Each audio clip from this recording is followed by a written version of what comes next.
I was standing in my kitchen in Denver, hands deep in a bowl of honey glaze, when my phone buzzed on the counter. The smell of cinnamon, ham, and fresh pine filled the house. It was Christmas morning, my favorite day of the year. For 43 years, I'd hosted Christmas dinner in this same kitchen. Every wall held a memory. Every dish on the stove had a story. I smiled as I wiped my hands on a towel and reached for my phone, expecting a Merry Christmas from my son, Eddie. Instead, I saw a message that made my heart drop. Eddie, hey Mom, change of plans. Cynthia wants to host dinner at our place this year. Just bring dessert. Just bring dessert. I read it twice. Then again. The words didn't make sense. For a moment, I thought maybe it was a joke. But there was nothing playful about the way it was written. No smiley face, no call, no explanation. Just a short text sent to the family group chat. Me, Eddie, his wife Cynthia, and their 2 kids. After 43 years of hosting Christmas dinner, suddenly I was being told to just bring dessert. My hands went cold. The glaze brush slipped into the sink. I stood there staring at the phone, waiting for another message, something like, "Just kidding, Mom," or, "Of course we're coming to your house." But nothing came. I walked over to the window. Snow was falling softly over the yard, coating the garden bench my late husband, David, built the year we married. Every year since he passed, I kept this tradition alive. The big Christmas dinner, the laughter, the candles, the ham he used to carve with such pride. Eddie had grown up in this house. He'd helped hang the lights when he was a teenager. He and Cynthia even got engaged here. And now, all of a sudden, my home, our home, wasn't where Christmas belonged anymore.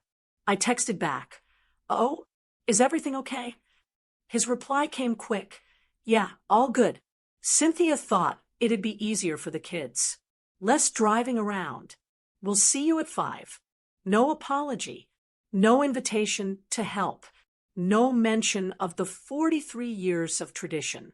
I stood in the quiet kitchen for a long time, listening to the clock tick above the stove. My heart told me to cancel everything, to wrap up the ham, put away the table settings, and spend the night alone. But another part of me refused to let one text erase decades of love and effort. Maybe I was overreacting. Maybe Cynthia just wanted to help. Maybe I was being sensitive. That's what we mothers do, isn't it? We always give the benefit of the doubt, even when our hearts already know the truth. I went back to the ham, brushing on the glaze slowly, my hands steadying even though my chest still ached. By noon, the pie was cooling on the counter, and the house was spotless, like it always was. I sat at the dining table and looked around. The garland I'd made from pine cones last week, the red candles flickering on the mantel, the stockings with the kids' names embroidered by hand. It all felt unnecessary now, like I was preparing for guests who wouldn't come. The phone buzzed again. This time, a message from Cynthia. "Hey Brittany, just checking if you're still bringing dessert. We have everything else covered. Excited to see you later." Everything else covered. That one hurt worse than the first text. I typed back, "Of course, I'll bring the pie." Then deleted it. Then typed again, "Yes, see you soon." I placed the phone face down on the counter. I thought about David, how he'd sit at the head of the table, wearing that old red sweater I could never throw away. He used to say Christmas wasn't about gifts or decorations. It was about gathering under one roof year after year, no matter how far life had taken us. And now that roof no longer mattered. At 3 o'clock, I dressed in a simple green sweater and black slacks. Nothing fancy. I wrapped the pie carefully in foil, slid it into a carrier, and grabbed my coat. The house looked beautiful, but empty. I whispered a quiet "Merry Christmas, David," before locking the door. The drive to Boulder was peaceful but heavy. Snow kept falling, the highway clear and quiet. My hands gripped the steering wheel tighter, with every mile. When I reached Eddie's neighborhood, I couldn't help but notice how new everything looked. The trimmed lawns, the glowing smart lights, the tall modern homes with wide glass windows. His house stood at the end of a cul-de-sac, big and perfect, the kind you see in holiday commercials. There were already 2 cars in the driveway, both from Cynthia's family. Not a single one from ours. I parked on the street, took a deep breath, and looked at my reflection in the rearview mirror. My hair was neat, my lipstick light pink, my smile forced. I stepped out of the car, balancing the dessert carrier in my arms, and walked toward the door. Through the big windows, I could see people moving around, bright clothes, glasses clinking, laughter. But none of it sounded like home. Cynthia opened the door with a big, showy grin. "Brittany, you made it. Oh, the pie looks great. Just set it on the counter. We've got a few other desserts, too." A few other desserts. I smiled politely, my voice soft. "Of course. Merry Christmas." She hugged me briefly, more like a gesture than warmth, then turned back to the kitchen, where caterers were setting trays on marble counters. I stood there for a moment, unsure where to put my coat, my purse, or myself. I could hear voices from the living room, her relatives laughing, the TV playing some talk show. Not a single Christmas carol. I walked slowly toward the kitchen, the smell of rosemary and citrus filling the air, not the cinnamon and ham that had always meant Christmas in our family. For the first time in 43 years, I was a guest at my own family's Christmas dinner. And deep down, I had a feeling that before the night was over, something inside me would change forever. When I stepped inside Eddie's house, the warmth hit me first. Not the kind of warmth that came from love or laughter, but from a thermostat set too high. Everything smelled of sage, citrus, and something store-bought. The kind of scent that comes from a candle you light to make a place feel inviting when it isn't. The entryway looked like a magazine spread. White walls, glass railing on the staircase, not a speck of clutter anywhere. I wiped my boots carefully on the mat, even though it was spotless. My home was lived in, full of mismatched furniture, framed pictures, and the faint smell of cinnamon. This house looked perfect, but I couldn't imagine anyone curling up on that white sofa with a blanket. 2 catering vans were still outside, and through the kitchen archway, I could see strangers moving around in black aprons. I clutched my pie a little tighter. Cynthia turned from the island, wearing a sparkling green dress and a wide smile that didn't quite reach her eyes. "Mom, you made it. Come in. Isn't the house festive?" I looked around. Festive wasn't the word I'd use. There was a tall, elegant Christmas tree in the corner, silver ornaments, white ribbon, no sign of anything handmade. No family ornaments, no paper stars from the kids, no popcorn garland. "It's beautiful," I said quietly, because that's what polite mothers say. She reached for the pie, placing it on the far end of the counter next to a row of desserts that looked like they came from a bakery. "You didn't have to bring anything. We've got plenty." "Oh, I wanted to," I replied. "It's tradition." Cynthia smiled again. "We're trying something different this year." The way she said it, cheerful but firm, told me that different really meant new rules. I nodded and stepped aside to hang up my coat. There was no coat rack, only a narrow closet with guest slippers lined up perfectly. I slid mine beside them and noticed 2 wine glasses sitting half empty on the counter. Her family must have arrived early. In the living room, the noise of conversation filled the air, unfamiliar voices laughing too loud, a baby crying, a man telling a long story about a ski trip. I didn't recognize half the people there. Cynthia's parents, her brother, her cousin, they all seemed at home, while I felt like a stranger. Eddie came around the corner, holding a tray of appetizers.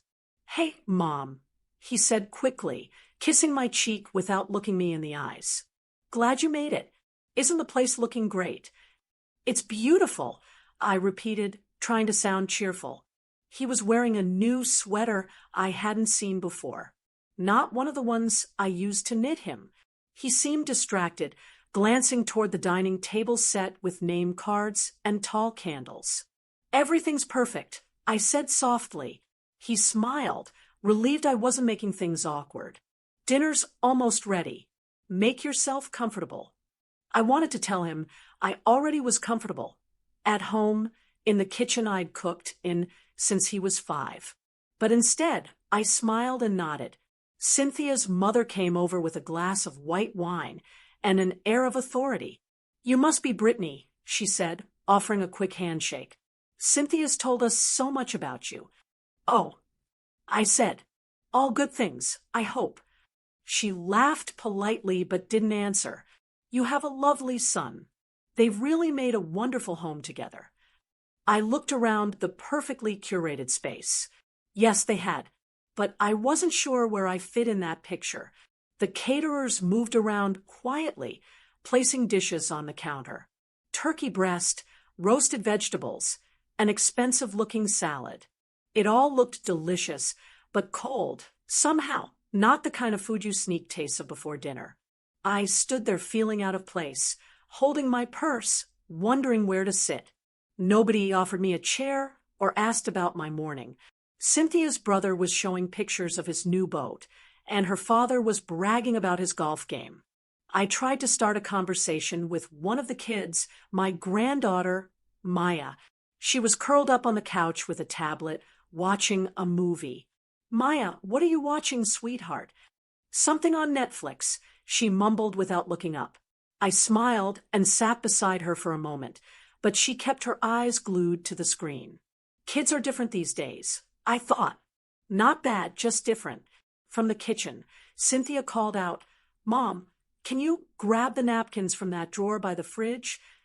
Her tone was cheerful, but it sounded like a hostess giving directions to a guest, not a daughter asking her mother for help. I found the napkins and started folding them, something to keep my hands busy. When the meal was ready, everyone gathered around the long dining table. I noticed my place card was near the end, between Cynthia's cousin and her aunt. Eddie sat across the table, laughing at something his father-in-law said. I stared at the food, the candles, the unfamiliar faces. The dinner looked perfect, but I couldn't shake the feeling that I didn't belong there. Halfway through the meal, I reached for the salt, and Cynthia's cousin quickly handed it to me with a polite smile, like I was someone's neighbor, not family. When dessert time came, Cynthia gestured toward the bakery cakes. "We've got tiramisu, pecan pie, and some lemon tarts," she said brightly. Then she glanced at my homemade pie sitting at the end of the counter, untouched. "Oh, and Brittany brought something too." Her voice was kind but distant, the kind people use when they're announcing a raffle prize no one asked for. Everyone chose the bakery desserts. No one even lifted the foil off mine. I sat back and watched as they laughed, took photos, and toasted to new traditions. My heart felt heavy, but I kept a polite smile on my face. When the plates were cleared, Cynthia started talking about how next year they might rent a cabin for Christmas, maybe in Breckenridge, maybe California. She said it casually, but I knew what it meant. My house, my table, my cooking, they were part of the past now. I looked across the table at Eddie. He was laughing, comfortable, completely unaware of the ache in my chest. And that's when something inside me shifted. I didn't know it yet. But that was the night I began to realize that keeping quiet doesn't always protect peace. Sometimes it only protects other people's comfort.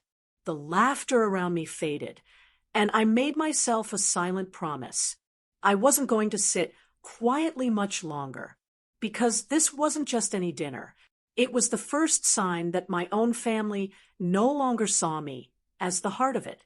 And by the time the next course was served, I already knew something was going to change before this night was over. Dinner was served at exactly 6 o'clock, like clockwork. The caterers cleared the kitchen and left quietly, and for a moment I thought maybe things were turning around. Maybe we could still have a nice evening. The table looked like something from a magazine. Polished silverware, tall white candles, and little place cards with gold trim. But the air didn't feel like Christmas. There was no warmth, no laughter, no music playing softly in the background like we always had at my house. Just polite chatter and the sound of forks on plates. Cynthia clinked her glass with a spoon. "Okay, everyone, dinner is ready. Let's dig in before it gets cold." Eddie stood beside her, smiling, but it was the kind of smile people wear when they're performing. I sat at the far end of the table, between Cynthia's cousin who was on his phone and her aunt who was already telling a long story about her new kitchen remodel. The first few minutes were quiet except for the scraping of cutlery. Then the conversation started: work promotions, ski trips, new tech gadgets, house prices in Boulder. Everyone had something to brag about. I tried to join in once. "The snow's been pretty this week," I said gently. "Reminds me of the winter Eddie built that snow fort in our yard." No one answered. Cynthia's aunt just smiled politely and went back to her story about granite countertops. Not a single person asked how I'd been or how I was spending my days. It was as if I'd disappeared. When the food came around, Cynthia's brother poured cider into glasses. My grandson, Noah, reached across the table too quickly and knocked one over. The amber liquid splashed onto my blouse. "Oh no," I said softly, dabbing at it with my napkin. Before I could say more, Cynthia snapped, "Noah, careful. You're always so clumsy." He looked down, ashamed. "I'm sorry, Grandma." "It's all right, sweetheart," I said, smiling at him. "It's just a shirt." Cynthia sighed. "Mom, maybe you should move your glass over here, so he doesn't spill again." I nodded quietly. It was easier than arguing. The food was good, perfectly seasoned, perfectly plated, but it had no heart. Every bite felt heavy. I missed the smell of my kitchen, the sound of David carving the ham, the way Eddie used to sneak bites when he thought I wasn't looking. Halfway through dinner, I decided to speak up.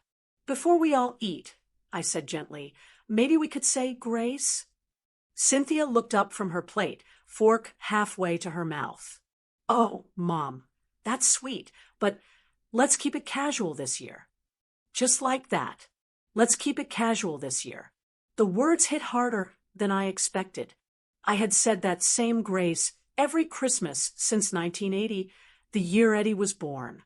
It wasn't fancy, just a few lines about gratitude, family, and love. It was our tradition. David used to squeeze my hand while I said it. Even when he got sick, he never missed it. I swallowed the lump in my throat and smiled. "Of course," I said, "casual is fine." The conversations picked back up, louder this time. Cynthia's brother and Eddie started debating real estate. It began as friendly banter, but quickly turned sharp. "You bought too soon," the brother said. "Interest rates were bound to drop." Eddie shot back. "Well, at least I'm not still renting at 45. Cynthia's father tried to laugh it off, but it was clear the tension was growing. I kept my eyes on my plate, cutting the turkey into small pieces I couldn't finish. I felt invisible, sitting right there, yet completely unseen. The noise grew. The aunt beside me poured another glass of wine and started talking about politics. Cynthia's mother tried to hush her, but she only got louder. Someone turned on the TV in the next room for the kids, and Christmas carols mixed with arguing voices. The perfect dinner was falling apart, one polite smile at a time. I looked around that shiny table and saw it clearly for the first time. This wasn't family. These were people acting out a version of it. Everyone was performing, trying to prove something. And in the middle of it all, the one thing missing was what used to make Christmas special, love that didn't need to impress anyone. When Cynthia got up to bring the roast from the oven, the smell of burnt edges filled the room. She tried to laugh it off, waving her hand. "Guess I left it in too long." The laughter that followed was strained, awkward. I offered to help carve, but she waved me off. No, no, sit down, Mom. You've done enough for a lifetime. That should have sounded kind, but the way she said it made me feel like an old chair someone had moved to the corner. I sat still, watching her scrape the burnt edges onto a tray. Eddie tried to help, but she snapped at him too. The tension spread through the room like smoke. I thought about leaving, just picking up my coat, thanking everyone, and driving home. But something inside told me to stay. Maybe it was pride. Maybe it was that quiet voice that said, "You need to see this through." The noise grew worse. Cynthia's father was on his third glass of wine, arguing with her brother about money. The kids were running around, chasing the dog. Eddie tried to settle them, but his voice was drowned out.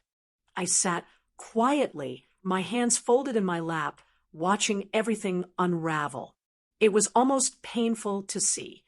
When Cynthia slammed the carving knife down and said, "Can we please have one peaceful dinner?" the whole table went silent. For a moment, all you could hear was the sound of the candles flickering. I looked at my son. His jaw was tight, his eyes tired. This was supposed to be his big night, the Christmas where he and his wife showed they could take over the tradition. But all I could see was the weight of pretending to be perfect. He caught my eye for just a second. There was something in his expression, guilt, maybe, or maybe he finally realized how far we'd drifted. The silence stretched too long, so I did what mothers do. I smiled and tried to soften it. "Well," I said gently, "at least the pie won't burn. It's the one thing that's still sweet tonight." A few people chuckled out of politeness, but no one really laughed. That's when I knew Christmas was ruined, not because of burnt food or arguments, but because the spirit of it was gone, the kind of warmth you can't fake. And as I sat there, holding my napkin in my lap, one thought echoed in my mind. These people are my family, but tonight they feel like strangers. I didn't know it yet, but that night's chaos would lead to something much bigger. Because sometimes when everything falls apart, that's when the truth finally shows itself. And before that evening ended, I was going to speak a truth that would change everything in this family forever. The room was still tense after Cynthia's outburst. No one seemed to know what to say. Eddie tried to start a new conversation, but his voice sounded forced. The candles were burning low, and the once elegant table now looked tired. Crumbs, wine stains, half-eaten food. I sat there quietly, watching everyone pretend nothing had happened. I'd spent the whole evening swallowing my feelings, but the lump in my throat wasn't going away this time. I thought about all the years I had given to this family. Every dinner, every birthday, every late-night phone call when Eddie needed advice. I had poured everything I had into keeping us together. And now I realized I was the only one still trying. Cynthia stood up to fetch dessert. "Okay, everyone, who wants tiramisu?" she said cheerfully, her voice just a little too bright. That was the moment I decided. Enough pretending. Enough waiting for someone else to notice how far we had drifted. I picked up my glass of water and tapped it gently with my fork. The sound was soft, but it carried through the room. Everyone turned toward me. "Before dessert," I said, keeping my voice calm, "I have a small announcement to make." The chatter stopped. Even the kids looked up. Eddie frowned slightly. "Mom, what's going on?" I stood up slowly, pressing my hands against the back of my chair. My heart was pounding, but I didn't want anger to lead me. I wanted clarity. "I know tonight hasn't gone as planned," I began. "And I know things change as families grow. But I realized something tonight, something I should have faced a long time ago." Cynthia froze beside the counter. The only sound was the quiet hum of the dishwasher. I looked around the table, at faces that felt both familiar and foreign. For 43 years, I've hosted Christmas dinner in my home in Denver. It was where David and I raised Eddie, where we built every memory that mattered to us. It was never about the food or the decorations. It was about being together under one roof. My throat tightened, but I didn't stop. Tonight, I finally understood that roof doesn't mean much anymore. You've all made your own homes, your own traditions, and that's fine. But it also means it's time for me to let go. Eddie's brow furrowed. Let go of what? I've decided to sell the house, I said. I already spoke with a realtor last week. The silence that followed felt heavy enough to touch. Cynthia's mouth opened slightly, then closed again. Eddie stared at me like he hadn't heard right. What? He said finally. You're selling the house? Mom, that house is ours someday. I met his eyes. No, Eddie, it was ours. But you've all already moved on. I just didn't realize I was the only one still living in the past. His face went pale. But, Mom, that's where all the family stuff is. Dad's workshop, your garden, all the Christmas decorations. Memories don't live in walls and furniture, I said gently. They live in us, and I think it's time I make room for new ones. Cynthia crossed her arms, trying to sound calm. Brittany, maybe we should talk about this later. Tonight's not the time. Actually, I said, my voice steady, tonight is exactly the time. Because this is where I realized it. I've been holding on to a house full of memories waiting for all of you to come back and fill it again. But that's not how life works. You have your own home now, your own family, and that's how it should be. Eddie shook his head, still trying to process it. You can't just sell it. That's our childhood home. It's mine to sell, I said, not unkindly. And I need to do it while I still have the courage. The room stayed quiet. I could feel Cynthia's family watching me, uncomfortable but curious. I took a deep breath and smiled, even though my eyes were wet. I'm not angry, I said softly. I just finally understand that it's time to stop waiting for people to show up in the way they used to. It's time for me to build something new for myself. Eddie leaned forward, his voice breaking a little. So, you're really going to do this? You're going to sell the house. And what? Move somewhere else. Yes, I said. Maybe a smaller place. Maybe by the mountains. Somewhere peaceful. Somewhere I can start fresh. Cynthia looked nervous. But where will we go for holidays now? I smiled faintly. Wherever you want. You've been doing fine without me. Eddie dropped his fork, the sound sharp in the silence. That's not fair, Mom.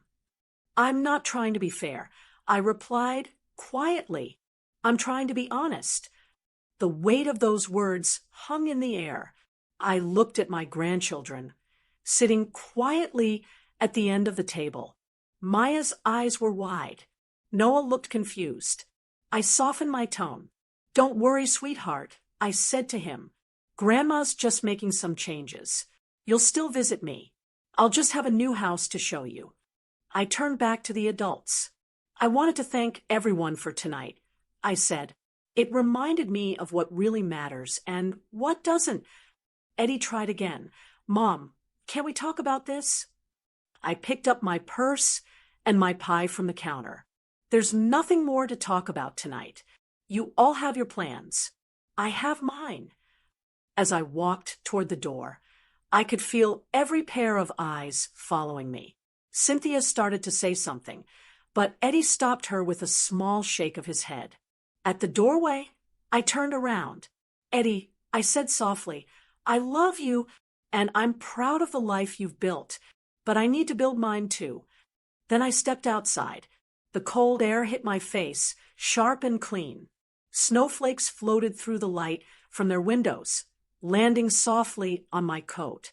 I carried the pie carefully to my car, set it on the passenger seat, and sat there for a moment before starting the engine. Inside the house, laughter had died completely. Through the window, I saw them standing around the table, silent, unsure what to say. I took one last look at the house glowing behind me and whispered to myself, it's time. As I drove back to Denver, I felt something I hadn't felt in years, Not anger, not sadness, but relief. Because for the first time in a long time, I wasn't waiting for anyone to save Christmas for me. I had just saved it for myself. When I pulled into my driveway that night, the street was quiet. The snow had stopped falling, and the house looked peaceful under the soft glow of the porch light. It felt like the first deep breath I'd taken all evening. I unlocked the door and stepped inside. The smell of cinnamon and pine still lingered from earlier that morning. Everything was just as I'd left it, the candles half burned, the table still set for guests who never came. I set the pie down on the counter, peeled back the foil, and cut myself a small slice. It was still warm, soft in the center. I took one bite and smiled, faintly. It tasted like home, the kind of home that no one could take away. For the first time in years, I didn't feel angry or bitter. Just done. The kind of done that comes with clarity. I made a cup of tea, sat at the kitchen table, and let the silence fill the room. That night, I slept better than I expected. The next morning, sunlight poured through the kitchen window. I made coffee and looked around, seeing my house differently now. The decision I had made wasn't about loss. It was about freedom. By the third day, the phone calls started. Eddie first. I saw his name flash on the screen and took a deep breath before answering. "Hi, honey." "Mom, what was that about?" His voice was sharp. "You can't just make that kind of announcement in front of everyone." I said gently. It was the right time. He sighed loudly. "You embarrassed us, Mom." Cynthia's family didn't know what to say. "You dropped a bomb on Christmas." "I didn't mean to embarrass anyone," I said calmly. "I just needed to speak my truth." "You can't sell the house," he said firmly. "That's our childhood home. You can't just get rid of it." I took a sip of coffee and looked out the window at the snow melting on the fence. "I'm not getting rid of it. Eddie, I'm letting it go. There's a difference." "What are you even going to do?" he asked. "Where will you live? What about all your things?" "I'm figuring that out," I said, "but I'm fine. I'm just making room for the next chapter." He didn't answer right away. I could hear him breathing heavily through the phone. "Cynthia thinks you're acting out of emotion," he said finally. "I'm acting out of understanding." I replied, "There's a difference between being emotional and being clear." He went quiet, then, with a frustrated tone, said, "I need to go. We'll talk later." When the call ended, I felt the sting of his words, not because he was angry, but because I knew he didn't understand yet. He would eventually, but not today. Later that week, I started cleaning. I opened closets, drawers, and boxes I hadn't touched in years. Every photo, every trinket brought back memories of David. His laugh, his steady hands fixing things, the way he'd hum when he read the newspaper. In the middle of sorting, I heard a knock on the door. When I opened it, my neighbor, Paul Ramirez, stood there holding a box of light bulbs. "Hey, Brittany," he said, "your porch light's out. Thought I'd bring you one." Paul was a retired architect who lived 2 houses down. His wife had passed away 6 years ago, and he spent most of his days tending to his garden or tinkering in his garage. "Thank you," I said, smiling. I didn't even notice. He looked past me into the living room, where boxes were stacked along the wall. "You moving?" "Not yet," I said, "but soon." "Big decision," he said. "Need a hand with anything?" Normally, I would have said no, but something about the calm way he asked made me nod. "Actually, yes, if you don't mind carrying a few boxes to the garage." He smiled. "Sure thing." As we worked, he asked why I was selling. I told him the truth, about Christmas, about the dinner, about how I'd finally decided to let go. He nodded, thinking for a moment. "You know," he said, "I used to think my house felt empty after Maria passed. But I realized it wasn't the walls that made it empty. It was what I stopped bringing to it. maybe Christmas was never about where you hosted it, but what you carried inside you. I looked at him, surprised by how simple and true that sounded. That's beautiful, I said quietly. He shrugged. I've had a few years to figure it out. We worked in silence for a while. When we finished, he stood by the doorway and said, "If you need anything, just knock. You don't have to do all this alone." After he left, I sat on the couch surrounded by boxes and thought about what he'd said. Maybe he was right. Maybe I'd been holding on to the house because I was afraid of what would happen if I didn't have it, afraid of what I'd lose, not realizing what I might gain. That evening, I called the realtor again to confirm an appointment. Her name was Denise, a kind woman from Boulder who had helped a few people in the neighborhood downsize. We scheduled a meeting for the following week. When I hung up, I stood in the middle of the living room and looked around. It was still the same house, but it no longer felt heavy. It felt like it was waiting, not for someone else, but for me to finish my part of the story here. The next few days were quiet. Eddie didn't call again, though I saw his name pop up on my phone once before he hung up. I knew he was wrestling with guilt and pride. Cynthia texted once, "We should talk when things settle." I replied, "I'm always open to talking." I didn't add more. Sometimes silence speaks louder than explanations. By the weekend, Paul came over again, this time with 2 cups of coffee. "You look like someone who could use a break," he said, handing me one.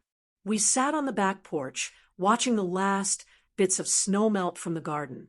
He told me about his late wife's love for roses, and I told him about David's passion for woodworking. It wasn't romantic, not yet.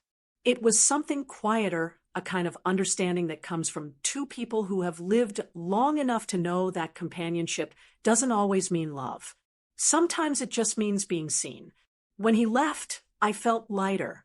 That night, I wrote in my journal for the first time in years. I didn't write about sadness or loss. I wrote about possibility.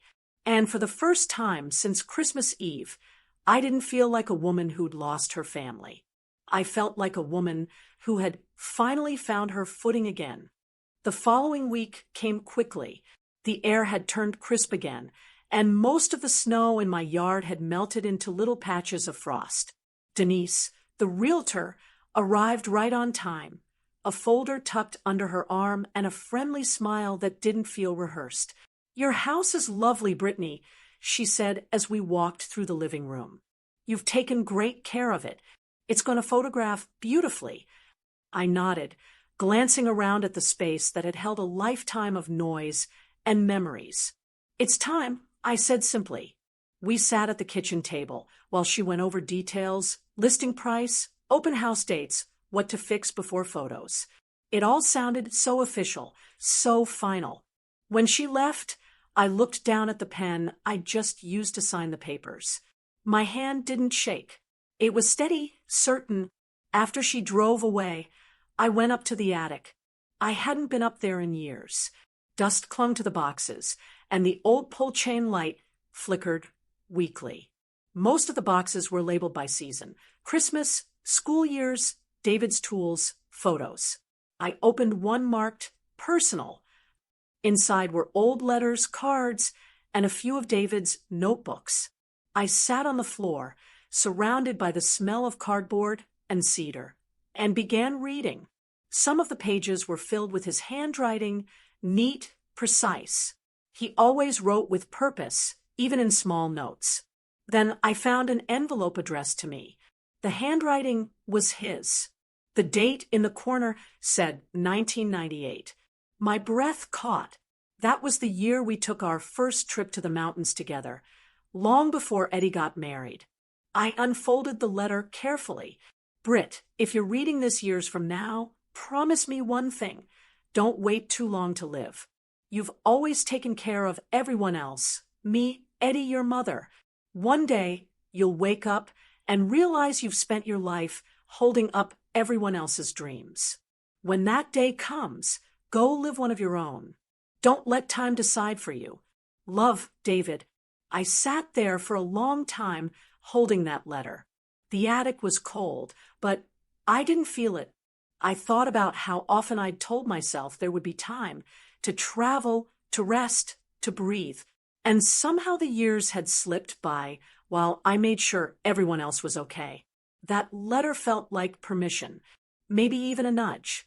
I stood up, brushed off the dust from my jeans, and decided that once the house sold, I would go somewhere. Not just a day trip, a real trip. David and I had always talked about spending a New Year's in Aspen, watching the fireworks over the snow-covered mountains. We never went. Life had always been too busy or too expensive or too not right now. I wasn't waiting anymore. That night, I pulled out my laptop and looked up small cabins near Aspen. One caught my eye, a simple place with a fireplace, big windows, and a view of the mountains. It was available for the week after Christmas. I booked it before I could second-guess myself. The next morning, I began packing boxes again, but this time with a lighter heart. Each drawer I emptied felt like releasing another piece of the past I'd been clinging to. In the hallway closet, I found Eddie's old baseball glove. The leather was cracked, the laces worn. I smiled, remembering the afternoons when David would pitch balls to him in the yard until the sun went down. I placed it in a box labeled family keepsakes. I would save a few things, but not everything. Some memories need space to breathe. By evening, I sat down to write a letter to Eddie. I didn't want to argue anymore. I just wanted him to understand. Eddie, I know my decision surprised you, and maybe it hurt. That wasn't my intention. I just realized that I can't keep living my life waiting to be invited into moments that should include me by love, not convenience. You can't keep inviting me only when it suits your plans. I need to be part of my own story again. The house will soon belong to someone new, but that doesn't erase what we built inside it. Those memories are safe with me. I hope one day you'll see this not as me walking away, but as me walking towards something I should have done a long time ago. Love, Mom. I folded the letter neatly and placed it in an envelope with his name on it. I'd drop it in the mail before leaving town. The next few days went by quickly. Denise scheduled the photographer, and I spent hours making the house spotless. Each time I took something down, the framed wedding photo, the shelf of travel mugs David collected, I whispered a quiet goodbye. Paul stopped by often, usually carrying coffee or a sandwich. He'd help me lift boxes, fix a loose cabinet door, or just talk. "You look lighter," he said one afternoon. "I feel lighter," I told him, like I finally stopped waiting for permission to live. He smiled. That's the thing about waiting. It doesn't stop time, it just steals it. The night before the photographer came, I walked through the house one last time. The rooms echoed, slightly without the furniture. I ran my hand along the hallway wall where we'd marked Eddie's height every birthday. The pencil lines were still there. I thought about painting over them, but couldn't bring myself to do it. Let the new family wonder who grew up here. Maybe they'd feel the love still sitting in these walls. The next morning, Denise texted to confirm the listing went live. "You'll have offers fast," she wrote. I smiled and typed back, "I'm ready." By noon, I had packed my suitcase. A few warm clothes, my journal, David's letter, and a photo of him and Eddie from years ago. I loaded everything into the car. Before leaving, I stood in the doorway and looked back at the empty living room. It didn't feel like I was losing something. It felt like I was making room for something new. I locked the door, placed the keys in an envelope for Denise, and drove off. The mountains grew larger in the distance, blue and white under the winter sky. Halfway to Aspen, I pulled over at a scenic overlook. The valley below was blanketed in snow. I took out David's letter, held it in both hands, and whispered, "I'm doing it, love. I'm finally doing it." Then I got back in the car, turned on the radio, and smiled. For the first time in years, I wasn't heading home to anyone else. I was heading home to myself. The drive into Aspen was quiet and peaceful. The mountains looked almost unreal, their tops dusted with snow that glittered in the sunlight. I rolled down the window slightly and breathed in the cold, clean air. It smelled like pine and freedom. The cabin I rented sat near maroon bells tucked between tall evergreens. It wasn't big, just one bedroom, a small kitchen, and a stone fireplace, but it was perfect. The first night, I lit a fire and sat on the couch with a cup of tea, listening to the wind whistle softly outside. For the first time in years, I didn't feel the need to check my phone or make sure someone else was okay. There was no one needing dinner, no one expecting anything from me. It was just me, and that was enough. The next morning, I woke up to sunlight peeking through the curtains. I made oatmeal, poured a cup of coffee, and sat by the window watching a group of people ski down a nearby hill. They looked older, laughing and shouting as they tumbled through the snow. Later that afternoon, I met them in town. They were part of a group called Silver Horizons, locals and retirees who met every week for skiing, hiking, and coffee. When I introduced myself, a woman named Judy smiled warmly. "You're joining us next time," she said. "No excuses." I laughed. "I've never skied in my life." "Then you'll fit right in," she said. That following Wednesday, I found myself standing at the base of a small hill in borrowed gear. The snow crunched under my boots, and the air stung my cheeks. The instructor, a patient man with kind eyes, taught me how to glide, stop, and fall safely. The falling part one mastered right away. The first few tries were clumsy. I spent more time sitting in the snow than standing on my skis. But something about it felt freeing. I wasn't trying to be good at it. I was just letting myself try. When I finally made it down the small slope without falling, everyone cheered like I'd won a medal. Afterward, we gathered for coffee at a local cafe. The women talked about everything from grandkids to travel to old hobbies they'd rediscovered. They laughed loudly without worrying who might be listening. It felt easy, natural, a kind of joy I hadn't known I'd been missing. That night, I wrote in my journal. For the first time in years, I woke up without waiting for someone to need me. Maybe this is what peace feels like. The days in Aspen passed softly, but full. I hiked small trails behind the cabin, cooked simple meals, and spent hours painting the mountain view from my porch. It wasn't perfect art, but it made me happy. One afternoon, I drove into town for groceries and stopped by the post office. The clerk handed me a small stack of mail forwarded from Denver. Among the envelopes was one from the realtor. Inside was a short note and the final sale contract for the house. I stood there holding the papers, the reality hitting me. My house, the one where I'd spent nearly 5 decades, now belonged to someone else. I didn't cry. Instead, I sat on a bench outside, looked up at the mountains, and whispered, "Thank you." That house had given me a lifetime of memories, but it had also held me in a version of myself that no longer existed. Signing it away didn't feel like losing something. It felt like making space for who I was becoming.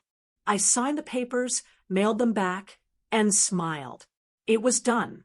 That evening, while watching the fire, I heard a soft knock on the cabin door. When I opened it, there was Paul, holding a grocery bag and wearing that same easy smile. "Brought your mail," he said, handing it over, "and a few things from the farmer's market." "Paul," I said, surprised, "you drove all the way from Denver?" He shrugged. "It's only a few hours. Besides, I wanted to see if you're settling in okay." I stepped aside, letting him in. "You didn't have to do that." "I wanted to," he said. "You've got quite a view here." We sat by the fireplace while I unpacked the bag, fresh bread, a jar of local honey, and a small bouquet of dried lavender. It smelled like home. "Thank you," I said quietly. He nodded. You look good, Brittany. Happier. I think I am, I admitted. I signed the final sale papers today. He smiled gently. How does it feel? Like I finally stopped standing still? I said. For years I was waiting for life to go back to what it used to be. But it never does it? No, he said. It doesn't. But sometimes what comes after is better than what we were holding on to. We talked for hours about life, family, and the strange way time softens even the hardest memories. When he finally stood to leave, I walked him to the door. Don't be a stranger, I said. I won't, he replied. Enjoy your new beginning. After he left, I poured myself another cup of tea and stood by the window. The snow outside sparkled under the moonlight. I thought about all the things I used to fear, being alone, being forgotten, being left behind. And here I was, alone but not lonely, quiet but not empty. The next morning, I joined Silver Horizons again. This time I didn't fall as much. Judy clapped when I reached the bottom of the hill, without stopping halfway. Look at you, she cheered. You're practically a pro now. I laughed, breathless and happy. Let's not go that far. As I looked around at the group, women my age who had lived through loss, change, and years of caring for everyone but themselves, I felt something click inside me. We weren't running from our pasts. We were simply walking into whatever time we had left with open hearts. That night, I opened my journal again and wrote, I think I'm finally learning that starting over doesn't mean forgetting who I was. It just means giving her room to breathe. Before bed, I checked my phone. A single message from Eddie. Hope you're okay, Mom. The kids miss you. I stared at it for a moment, smiled softly, and typed back, I'm okay. Honey, tell them Grandma loves them. Then I set the phone down, turned off the lamp, and fell asleep to the sound of the wind moving gently through the trees. For the first time in a very long while, I didn't dream about the past. I dreamed about what might come next. It was New Year's Eve, and Aspen was alive with quiet excitement.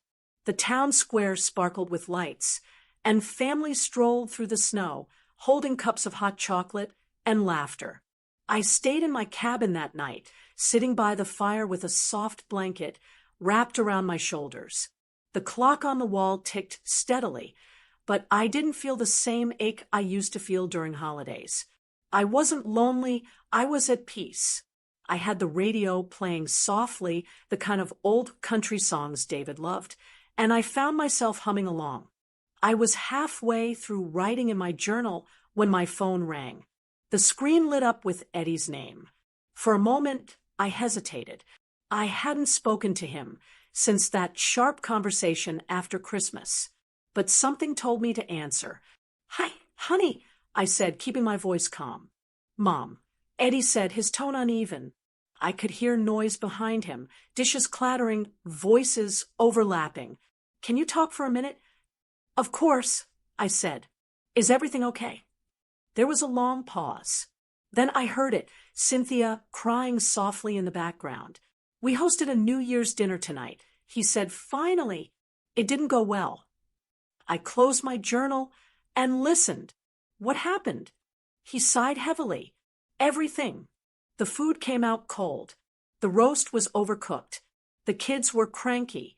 Cynthia's family started arguing about politics again. And then his voice trailed off. Cynthia ended up in the kitchen crying.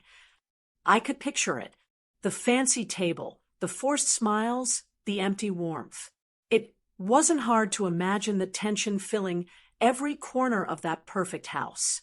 I'm sorry to hear that, I said softly. It just didn't feel like Christmas, he continued. Or New Year's. It didn't feel like anything. Something's missing, Mom. It feels like we built a house, but not a home. I let his words hang there for a moment. Maybe, I said finally, that's because you built a party, not a family. He didn't respond right away. I could hear him breathing, slow and heavy. I didn't mean to hurt you, he said after a while. Neither of us did. We just thought, well, I don't know what we thought, that we could handle things differently. But it didn't work. It all fell apart without you. Cynthia's voice came faintly from behind him, tearful but honest. Please tell her I'm sorry. I was wrong. Eddie handed her the phone. I could hear her sniffle before she spoke. Brittany, I know I don't deserve to ask this, but can we talk? Maybe start over. Her words caught me off guard. I had imagined many outcomes when I left that dinner, but this wasn't one of them. I appreciate that, Cynthia. I said carefully, but I think you and Eddie need some time to understand what went wrong, really understand it. This isn't just about dinner or holidays. It's about respect and space and family. I know, she whispered. We see that now. We were trying so hard to make everything perfect that we forgot who we were doing it for. There was truth in her voice, and for a brief second, I felt a pull in my heart. But I knew rushing back would only repeat the same pattern. Eddie came back on the line. Mom, come home, he said. We can fix this together. The kids miss you. It's not the same without you. I looked around the cabin, the fire glowing softly, the snow piling gently outside, the small Christmas ornament I bought at a local shop hanging on the mantel. Everything around me felt honest, simple, and real. I'm not ready to come home. Eddie, I said gently. Not yet. He sounded disappointed. Are you mad at us? No, I said. I'm not mad. I'm just finally taking the time I should have taken years ago. You and Cynthia need to figure out what family means for you, not what you think I want it to look like. But it's not the same, he said quietly. The kids kept asking if Grandma was coming for dinner. They even set an extra plate for you. That pulled at me. I had to take a slow breath before I spoke. Tell them Grandma loves them very much. I'll see them soon. But for now, I need to finish what I started. What's that? He asked. Learning how to live for myself, I said. He went quiet again. I could almost feel his thoughts moving, his guilt growing into understanding. Okay, he said finally. I guess we deserve that. You don't deserve punishment, Eddie, I said softly. But you do deserve growth. And that means sitting with what's uncomfortable. Cynthia's voice came faintly again in the background. Tell her we love her. Eddie repeated the words. We love you, Mom. I love you too, I said. Always will.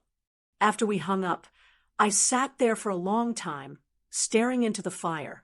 Part of me wanted to cry, but the tears never came. Instead, I felt a steady calm, like the kind you get when you finally stop fighting what's already true. Outside, fireworks began popping over the mountains. I walked out onto the porch, pulling my sweater tight around me.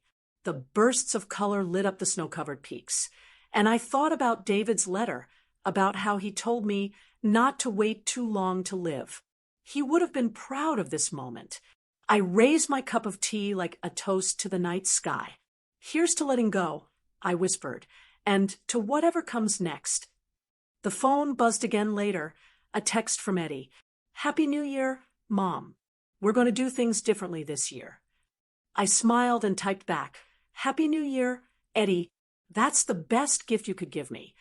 Then I set the phone down and turned off the light. The fire burned low, warm and steady, like a quiet promise that I was right where I needed to be. And for the first time in many years, the new year didn't feel like something I had to endure. It felt like a beginning. By the time spring came, the snow around Aspen had melted into patches of bright green grass, and the air smelled like pine and wet earth.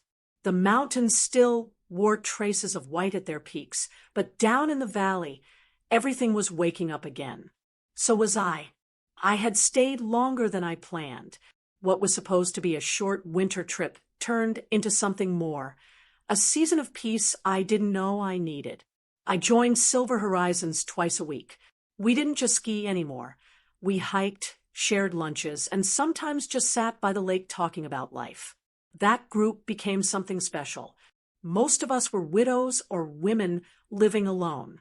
We laughed about how our grown kids still treated us like we needed permission to live, and we reminded each other that we didn't. By early April, I decided to host something small at my cabin, my own version of a family gathering. I called it the spring dinner. There was no fine china, no assigned seating, no performance. Just a long wooden table outside, simple food, wildflowers in glass jars, and a handful of women who had taught me that starting over wasn't selfish. It was survival. Paul helped me prepare. He arrived that morning with his sleeves rolled up, carrying bags of soil and seedlings. "I figured you'd want something to grow here," he said. "A garden makes any place feel like home." Together we planted tomatoes, herbs, and a few wildflowers. I hadn't gardened in years, not since David used to tease me for talking to the plants. When I pressed my hands into the dirt, something familiar returned, a quiet joy I'd almost forgotten. When the guests arrived, we cooked together in the small kitchen. Judy brought her famous chicken salad, Carol brought fresh bread, and I baked a lemon cake that reminded me of the ones my mother used to make on Sundays. As we sat outside eating, the conversation turned tender. Each of us shared something, a piece of ourselves we'd been too shy to talk about before. Carol talked about losing her husband suddenly, and how she still sets an extra cup of coffee out for him each morning. Judy shared how she'd spent years caring for everyone, but herself, until her health forced her to stop. Another woman, Nancy, said she'd spent 2 decades waiting for her grown sons to visit before realizing she needed to stop counting on promises that never came. We laughed, we cried a little, and we understood each other in ways that didn't need much explaining. When it was my turn, I told them about Christmas, about the text message, the dinner, and the night I decided to stand up for myself. Paul, sitting beside me, nodded quietly as I spoke. He didn't interrupt or offer advice. He just listened. When I finished, he said, "You didn't just stand up for yourself, Brittany. You stood up for every woman who's ever been told to stay quiet to keep the peace."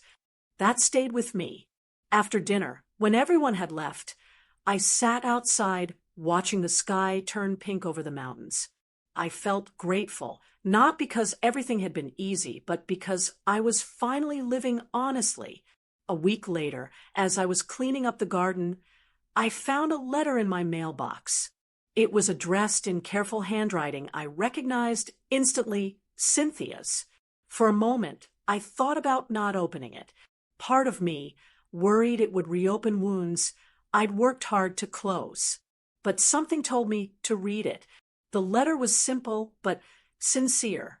"Dear Brittany, I've wanted to write this for months. I'm sorry. I see now how unkind I was, not in words, but in how I made you feel invisible in your own family. I was trying to build our home, but I did it by pushing you out of it. I didn't realize how much you carried for all of us, and how selfish it was to take that for granted. We've started family counseling. Eddie and I are trying to do better, not just for us, but for the kids. They talk about you every week. Noah even said, Christmas wasn't Christmas without Grandma's pie. If you're open to it, I'd love to meet you for coffee when you're back in Denver. No expectations, just a talk. With love, Cynthia." I read it twice. It didn't sound like guilt or obligation. It sounded like growth. I folded the letter and placed it on the table beside my cup of tea.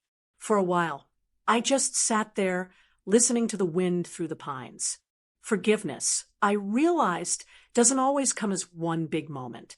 Sometimes it arrives slowly, letter by letter, word by word. The next morning, I wrote her back. "Dear Cynthia, thank you for your letter. I appreciate your honesty and your effort to make things right. I've learned that we all grow at different speeds, and that's okay. I'm not angry anymore. I just want us to move forward with kindness and respect. I'll be back in Denver soon. Let's meet for that coffee. Take care until then. Brittany." I sealed the envelope and walked it down to the small post office. The clerk, who now knew me by name, promised it would go out that afternoon. When I returned home, Paul was on the porch fixing the handle on the screen door. "You're up early," he said with a smile. "I had a letter to send." I replied, "Good news." "Hopeful news," I said. "Sometimes that's even better." He nodded and handed me a trowel. "Ready to add more flowers?" We spent the rest of the day working side by side, not saying much. The garden was beginning to take shape, small green shoots breaking through the soil. Every time I looked at them, I thought about life and how it finds a way to grow even after the hardest winter. That evening, I sat by the fire with a cup of tea and thought about what lay ahead. Coffee with Cynthia, seeing my grandkids again, returning to Denver, but this time on my own terms. It didn't feel like going back. It felt like moving forward, carrying the lessons from these mountains with me. And somewhere deep inside, I knew that the next chapter of my life wouldn't be about reclaiming the past. It would be about creating new traditions, ones that began not in the shadow of what I'd lost, but in the light of who I'd finally become. By the time December rolled around again, Denver felt different to me. I had moved into a smaller place not far from the Botanic Gardens. It was sunny, quiet, and easy to keep. I planted herbs on the balcony and kept one framed photo on the mantel, David holding baby Eddie in a blanket with candy cane stripes. I didn't try to rebuild the old life.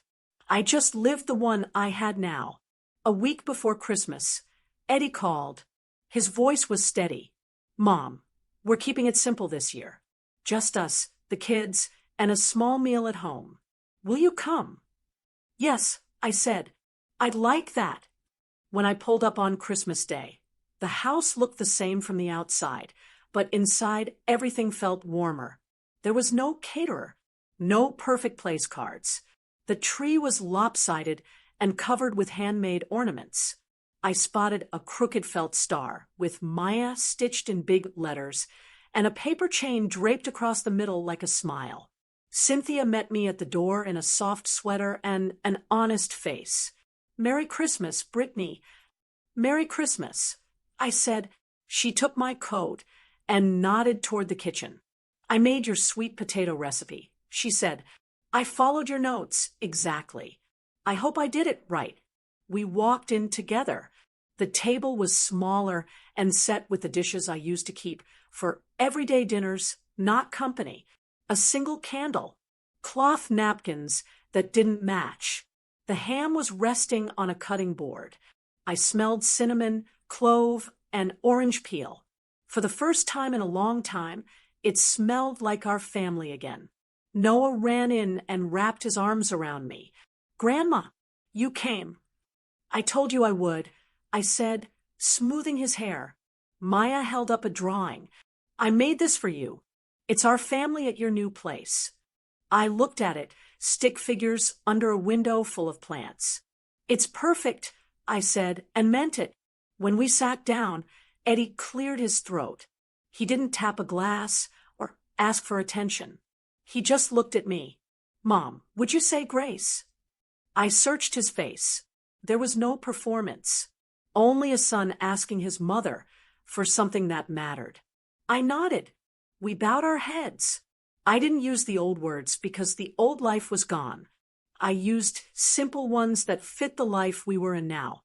Thank you for the food on this table and the hands that made it. Thank you for the people sitting here and the second chances that brought us back to one another. Help us keep our hearts gentle and our words kind. Amen. No one rushed to talk after that. We sat in a quiet that felt good.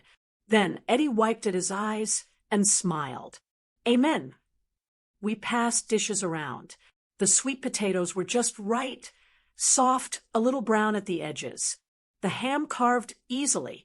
Cynthia watched my face after she took a bite of her own cooking, like a student waiting on a grade.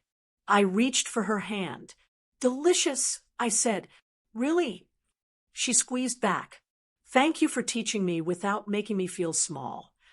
We ate slowly and talked about regular things: school concerts, new shoes that were too tight, a neighbor's dog that kept digging under the fence. No one argued about money or politics. No one tried to impress anyone. We were just people who cared about each other sharing a meal. After dessert, my pie, baked that morning in my small oven, Eddie carried the plates to the sink and turned to me. He looked older than last year, but also lighter. "Mom," he said quietly, "thanks for reminding us what family means." I thought of that night in Boulder, how loud it was, how invisible I felt, how I tapped my glass and changed the direction of my life. I didn't feel angry anymore. I didn't feel proud either. I felt steady. "Family isn't a room we perform in," I said. "It's a place we show up as we are." He nodded. "We're learning." Cynthia stepped beside him. "And we're still in counseling," she said. "It's helping. We listen more now. We don't try to win." "I can tell," I said. The kids brought me a small box wrapped in tissue. Inside was a simple ornament, a wooden house with a tiny red door. On the back, in careful handwriting, it said, "Home is where we treat each other right." I looked up. "Did you write this?" Maya nodded. "Daddy helped." I hung it on a branch near the middle of the tree. It tilted a little to the left and made the whole thing look more real. Later, when the dishes were drying and the kids were building a puzzle on the floor, I stepped onto the back porch with a cup of tea. The air had a clean bite, and the sky over the foothills was turning gold. Eddie joined me, hands in his pockets. "I thought you might never come back," he said. "I didn't come back," I answered. "I came forward." He looked at me for a long moment, then nodded. "I understand." We stood there side by side, without needing to fix anything. The house behind us hummed with the quiet sounds of family, soft voices, a chair moving, the click of puzzle pieces. When I left that evening, we didn't make big promises. We set a date for a simple Sunday lunch in 2 weeks. I hugged the kids, hugged Cynthia for real this time, and told Eddie, "I'm proud of you not for being perfect, but for being willing." Driving home, I passed my old neighborhood. A light was on in the front room of the house I once called mine. Through the window, I saw a new family, someone setting a tray on a coffee table, someone else carrying a baby in sleepy circles. I didn't feel loss. I felt gratitude that those walls were hearing laughter again. Back in my apartment, I placed the wooden ornament on a small stand beside the framed photo of David and Eddie. I brewed a cup of chamomile and sat at the table where I liked to write. My hands rested flat on the page before the words came. Maybe standing up that night wasn't about anger. Maybe it was about finally standing up for the woman I'd forgotten I was. I looked up, and in my mind I spoke to the women who might be listening, the ones who feed everyone first and eat last, the ones who fold their feelings away like extra napkins, the ones who keep hoping someone will notice their empty chair. If you were in my shoes, would you have stayed quiet? Or would you have stood up too? Before you go, if this story spoke to you, please like, share, and leave a comment. Tell me, what tradition would you reclaim or release to bring real peace back into your home? And don't forget to subscribe to the channel so you don't miss the next chapter of courage and second chances.